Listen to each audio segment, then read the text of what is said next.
Avant de savoir comment acheter et comment vendre, nous allons d'abord impérativement en apprendre un peu plus sur cette icône-là, les trois petites barres qui se trouvent à la gauche de votre écran. Donc nous allons cliquer dessus pour voir quels sont les éléments que compose cette colonne. Allons-y, on clique dessus. Donc on voit premièrement l'élément acheter crypto, vendre crypto et l'élément swap qui veut tout simplement dire échanger. Donc c'est à ce niveau que vous pouvez échanger une crypto contre une autre. Allons-y, il y a l'élément portefeuille. En gros, CryptoFiat a en son sein un portefeuille personnel. Donc on verra l'utilité de ce portefeuille bien après. Nous allons d'abord continuer. Donc il y a l'élément token CFT. C'est aussi un élément que nous allons vérifier tout à l'heure. Et pour terminer, il y a news. C'est tous les éléments relatifs aux mises à jour, à tous les éléments concernant les nouvelles sur CryptoFiat. En gros, revenons à l'élément portefeuille et token CFT. Bon, pour être tout à fait franc, nous n'allons pas cliquer sur l'icône portefeuille, tout simplement parce que pour comprendre à quoi sert le portefeuille, il vous sera impératif de premièrement savoir ce que c'est que le token CFT. Donc nous allons cliquer dessus.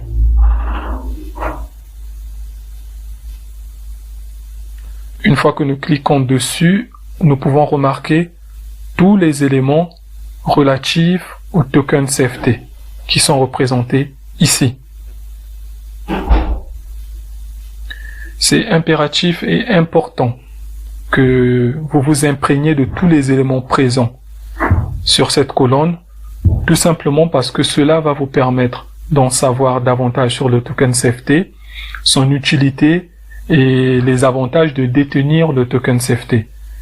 Parce que une fois que vous saurez c'est quoi le token CFT, eh bien vous saurez à quoi va vous servir le portefeuille de la plateforme CryptoFiat qui se trouve principalement à ce niveau.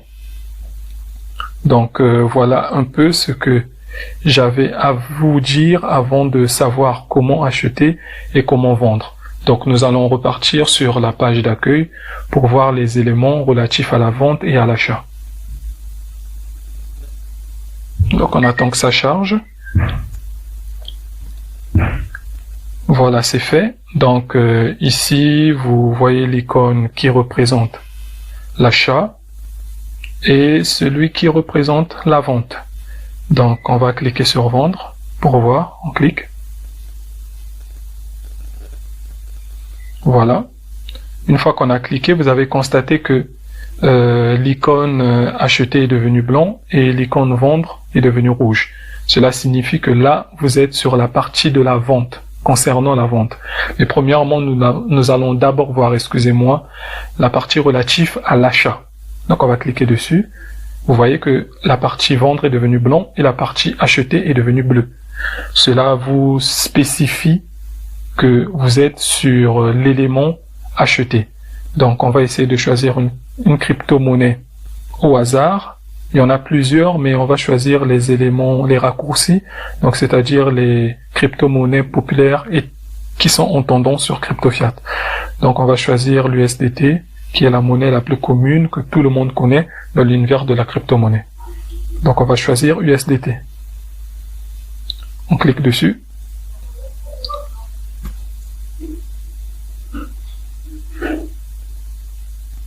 Donc à ce niveau, vous voyez l'élément ici présent qui vous demande de préciser le réseau sur lequel vous voulez acheter vos USDT. Donc on va cliquer dessus. Donc à ce niveau, vous voyez tous les réseaux qui sont rattachés à la crypto-monnaie USDT. Donc il y a le TRC20, il y a l'URC20, le BEP20. Bon, vous aurez l'occasion de voir tous les éléments que compose cette colonne. Et juste à côté, vous voyez les frais relatifs à l'achat qui sont représentés dans la case de couleur grisâtre. Si je me trompe pas, elle est bleue ou grisâtre, mais peu importe la couleur, mais c'est à ce niveau. Ici, vous voyez tous les éléments représentant les frais de transaction concernant l'achat. Donc, pour notre part, nous allons cliquer sur le BEP20. Clique sur BEP20 et nous allons cliquer ensuite sur Continuer. On clique dessus. Et à ce niveau, on vous demande de choisir une adresse. Pour ma part, je veux choisir cette adresse-là. Mais à votre niveau, cette colonne sera vide. Et vous remarquerez qu'il y aura un élément qui va vous demander de mentionner une adresse à enregistrer. Et une fois que vous allez enregistrer une adresse de portefeuille, je précise bien, une fois que vous allez enregistrer une adresse de portefeuille, cet élément va apparaître comme cela.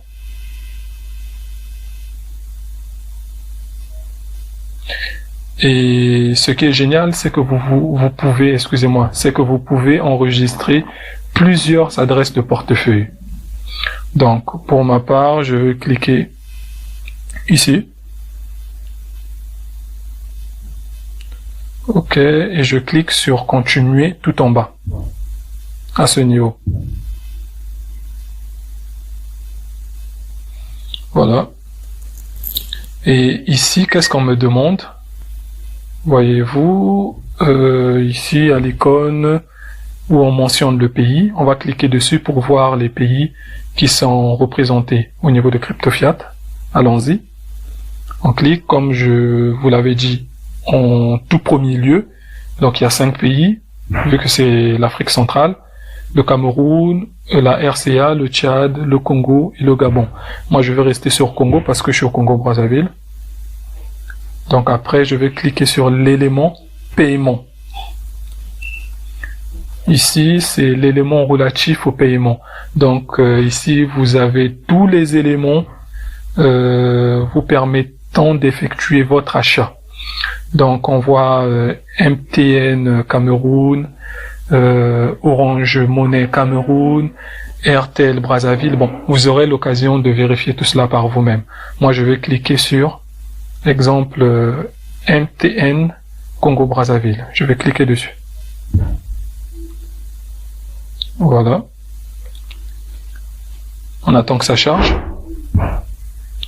Une fois que j'ai cliqué dessus, eh bien, vous voyez qu'ici il y a le pays, Congo Brazzaville. Il y a le mode de paiement qui est le MTN Congo Brazzaville. Et ensuite, vous avez le numéro au niveau de carnet d'adresse. Vous avez le numéro que vous devez mentionner. Donc ici, vous devez mentionner le numéro sur lequel vous avez ouvert un compte MTN Mobile Money. Donc moi, je vais cliquer dessus. Je vais choisir un numéro, celui-là.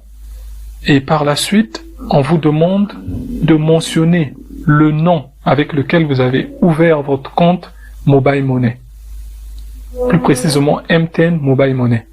Donc moi je vais choisir le nom associé. Chez moi, j'ai déjà des raccourcis tout simplement parce que c'est déjà enregistré. Donc moi je vais cliquer sur, non pas celui-là, je vais cliquer sur celui-là, le deuxième. Je clique dessus parce que c'est le nom associé au numéro que j'ai mentionné tout en haut. Donc après avoir fait cela, vous allez cliquer sur Continuer. Voilà. Et à ce niveau, vous pouvez voir l'icône dans laquelle vous devez mentionner le montant de USDT que vous voulez acheter, ici précisément.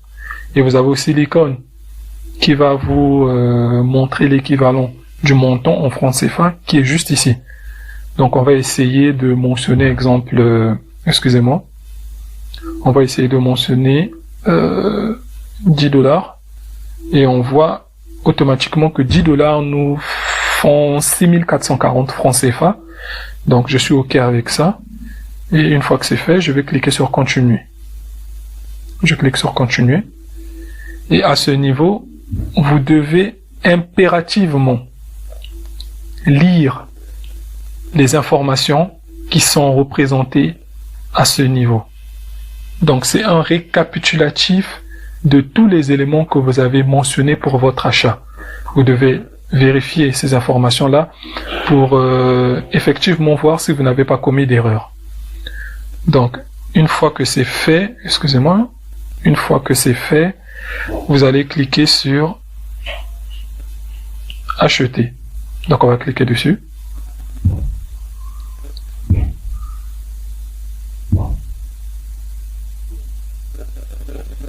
Voilà.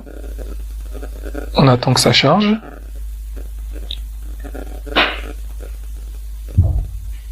On attend un petit instant. Ok. Bien. Une fois que c'est fait, vous arrivez sur cette page-là pour terminer et valider votre transaction. Pour ce faire, vous devez lire tous les éléments qui sont représentés sur cette page. Donc, vous devez lire tous ces éléments-là. C'est très important. Vous devez lire tous ces éléments. Voilà. Tous ces éléments-là, vous devez les lire. C'est très, très, très important. Donc, en gros, une fois que l'ordre a été lancé, il est valide pendant 20 minutes. Donc, vous avez largement le temps de lire toutes ces informations très importantes relatives à la validation de votre transaction d'achat. Donc, ici, vous avez le bouton. Excusez-moi, je me suis trompé d'élément. Vous avez le bouton marquer payer. Donc, c'est ce bouton-là sur lequel vous devez cliquer une fois que vous avez effectué la transaction de votre ordre d'achat. Vous allez venir cliquer sur marquer payer. Au cas où vous avez commis une erreur, vous pouvez cliquer sur attendez un instant, annuler l'ordre. Voilà. Donc, en ce qui concerne les éléments concernant l'envoi de l'argent de votre compte Mobile Money, MTN Mobile Money, excusez-moi, pour la petite erreur, de votre compte MTN Mobile Money vers le compte MTN Mobile Money Cameroun. Donc, pour ces éléments-là, je pense que vous savez tous comment le faire, donc j'ai pas besoin de le présenter en vidéo, sinon la vidéo sera trop longue et ce n'est pas ça le but. Donc, ce que nous allons faire, c'est que nous allons passer maintenant à l'onglet Vendre, que nous allons voir tout de suite.